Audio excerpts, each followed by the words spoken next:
12 মাসের পর লোন বা ক্রেডিট কার্ডের ইন্টারেস্ট নেওয়া যাবে কিনা? সত্য কি? আমরা অনেকেই ক্রেডিট কার্ড বা লোন নিয়ে আছি বিভিন্ন ব্যাংক থেকে। অনেক সময় আমাদের বিভিন্ন সমস্যার কারণে লোনের ইএমআই দিতে পারি না বা ক্রেডিট কার্ডের বিল দিতে পারি না। তখন কার্ডটি খেলাপি ঋণের আওতায় চলে যায়। এমন অবস্থায় কত মাস পর্যন্ত ব্যাংক ইন্টারেস্ট নিতে পারবে বা ইনকাম নিতে পারবে সেই বিষয়ে জেনে আপনারা অনেকেই শুনেছেন লোন বা ক্রেডিট কার্ড 12 মাস বকে হলে ব্যাংক আর ইন্টারেস্ট নিতে পারে না।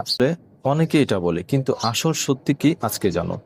বাংলাদেশ ব্যাংকের বিআরপিডি সার্কুলার নাম্বার 14 তারিখ 23 সেপ্টেম্বর 2012 অনুযায়ী এই সার্কুলারে একটি গুরুত্বপূর্ণ কথা আছে।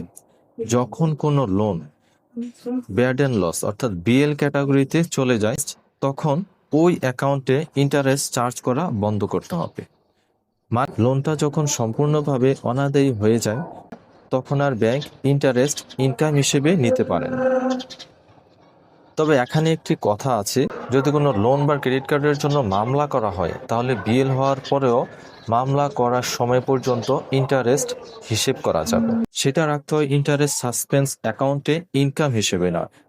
মূল কথা বলতে গেলে, লোন বিএল হয়ে গেলে ইন্টারেস্ট চার্জ বন্ধ করতে হয়।